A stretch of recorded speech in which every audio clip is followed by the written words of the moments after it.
At what point does loyalty stop becoming love and start becoming self abandonment? Because we're taught that loyalty is a good thing, that staying, endearing, and holding on means you care. But what happens when the price of that loyalty is you? When being the bigger person starts to look like becoming a smaller version of yourself? Hi, it's me, Kimberly. And today I want to talk about where that line actually is between being loyal and self abandoning yourself to keep the relationship intact. And before we go further, quick note this podcast is for reflection and conversation, not professional advice. Take what resonates, leave what doesn't, and listen in a way that feels supportive for you. I've learned that boundaries are not about controlling other people, that it's really refusing to forsake yourself for someone else's comfort. A boundary to me can be a non negotiable you follow, so you don't abandon yourself trying to keep the peace. And I think family is where this gets the most confusing. I believe that a loving family meant enduring them. That if someone was difficult, dramatic, or harmful, you just adjusted. You managed it, you absorbed it, you paid the emotional cost and called it loyalty. That belief didn't start with me. Growing up, I watched this pattern play out across generations, even when harm happened, even when people were destabilized or re traumatized. Access was still given, space was still made, and the impact that was dealt with quietly later. Panic attacks, emotional fallout, long periods of recovery that no one really talked about. As a kid, I learned something early. Family dysfunction doesn't always look loud. Sometimes it looks like silence, exhaustion, pretending everything is fine. And I also learned how much time gets spent managing people who never actually change because to them, nothing is wrong. That history shaped how I handled relationships for years. I became really good at shrinking, and for me, shrinking didn't just mean being quiet, it meant editing myself. Not quoting songs or movies, even though that's literally how my brain thinks. It meant trying to not be too much, not seeming like I was bragging, not making things about me, even when they were about me. It meant constantly scanning the room, making sure everyone else felt comfortable, even if it cost me in the end.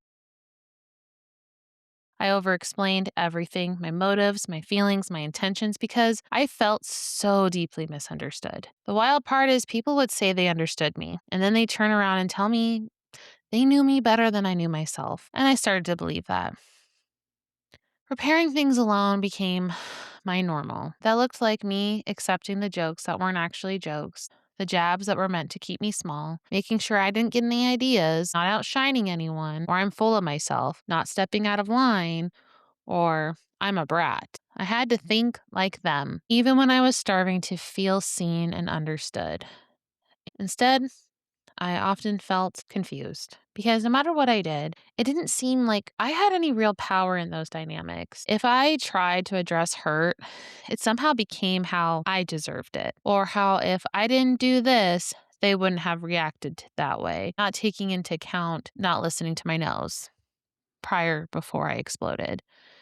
And it was a frame like they were helping me. And I realized it was never helping me because it was just making them feel more comfortable. And that was the hardest part, realizing they were just trying to get me to act in a way so they could stay comfortable. I was even told directly once they didn't care about my feelings. That should have been the moment everything clicked. I questioned myself because I already felt small. I have lived in the damned if you do, damned if you don't space. If I stayed quiet, I was told how my silence made them feel. If I spoke up, I was told I was making things uncomfortable. If I agreed with them, I was told to stop talking about it while they continued to talk about it. So I learned in that space, I wasn't seen as a person. I was seen as a punching bag. If I didn't have anything positive to say, I shouldn't say anything at all. But if they were having a bad day, now, I was toxic positivity. And when I finally did stand up for myself, I was isolated. I was told to be the bigger person, that they had it harder, that I was the problem. I was called a liar, crazy, made sure I was told I was unwanted. And that's when something started to shift because I realized something important. If you're damned if you do and damned if you don't, you're not in a disagreement. You're in an unhealthy dynamic. And stepping out of that didn't come without consequences or grief. And the grief wasn't just about losing people. It was about losing a version of them I believed loved me, the version of a relationship I thought was real, because when that illusion breaks, you don't just lose the person, you lose the hope. I had this belief that this person cared about me, that they saw me, and I realized that wasn't true. Hurt in a way I didn't expect because it made me question everything. And I had to sit with the hard truth. Sometimes, not often, but sometimes, there are people who will misunderstand you so deeply that if you're not careful, you will start becoming a version of yourself they've been describing: unhinged, selfish, too much. And that's not because it's true, but because you've been trying so hard to defend yourself that you lose alignment with who you actually are. And if someone needs you to be less in order to keep you around, honey bear, they don't actually want you. They want something smaller, easier to control, and you don't have to become that to be loved. Now, something else I've had to learn is how my body responds to all of this, because even now, my body reacts before my logic does sometimes.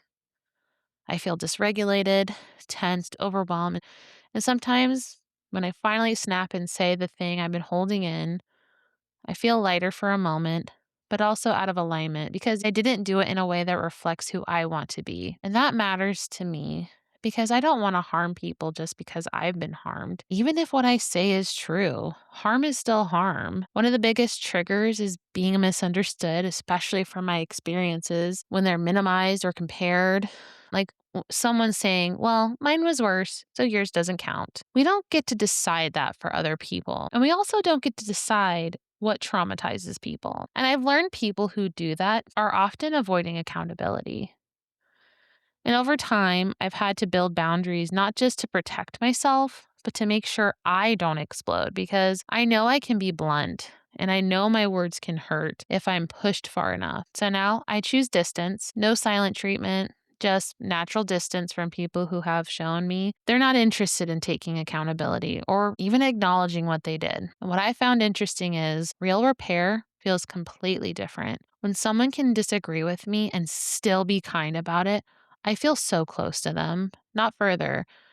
That used to confuse me because I was so used to conflict meaning disconnection, but now I see it as a green flag when we can resolve our issues. Some of my closest relationships are built on that. People who can say, I don't agree with you, Kimberly, and still treat me with respect. And honestly, I love it. And I'm also learning to receive. For a long time, I felt like I was the one giving, checking in, supporting, and showing up, but not letting people do that for me. Now I'm more open and willing to allow that into my life, even when it feels uncomfortable. And I realize I'm just uncomfortable because I'm just not used to it. I'm used to being hyper independent. I'm used to being disappointed. I've learned to just ask people to show up for me in a way that's congruent to them, to do things that they want to do, not because they have to. And honestly, that's kind of how I found my people: my husband, my best friends, even my book club. People who are just happy to see me, even when I'm a little weird, a little loud, and a little too much. And instead of shrinking, I'm finally starting to feel like myself, finding my meanness, as Dr. Seuss, I believe, would say.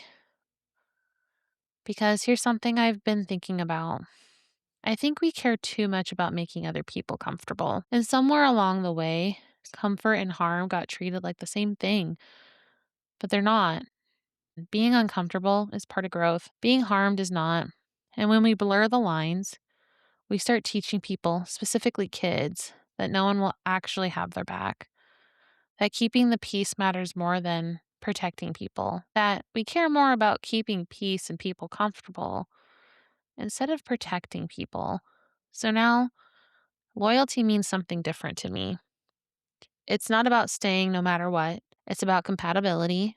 It's about being willing to say I messed up, even if I could have gotten away with it, even if the other person never knew about it. It's about doing right by someone, even if they never speak to you again. That's what loyalty looks to me now. I think one of the hardest truths is this: not everyone is emotionally safe.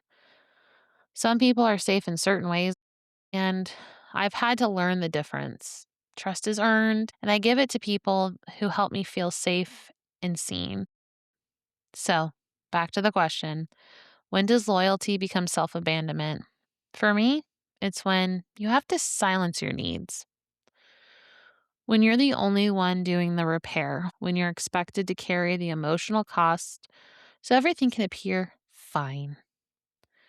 When you start resenting yourself just to keep the relationship, when you have to hate yourself to stay connected to someone. To me, that's not loyalty, that's loss of self. And stepping back from that, especially with family, is one of the hardest things I believe someone can do. Because it can feel like choosing yourself means losing everything, but sometimes it's the first time you actually choose yourself at all. Healthy relationships exist. Connection that doesn't require you to shrink exists. Loyalty shouldn't require you to disappear. And if it does, it might not be love. Thanks again for listening to my rambles. Welcome to Thinking Out Loud. I'm Kimberly. I don't have all the answers, and I'm okay with that. If this felt familiar, uncomfortable, or oddly relatable, you're probably in the right place. If you're looking for a community of people navigating balance and asking honest questions, follow along. We'll keep thinking, we'll keep growing, and we'll keep asking questions together.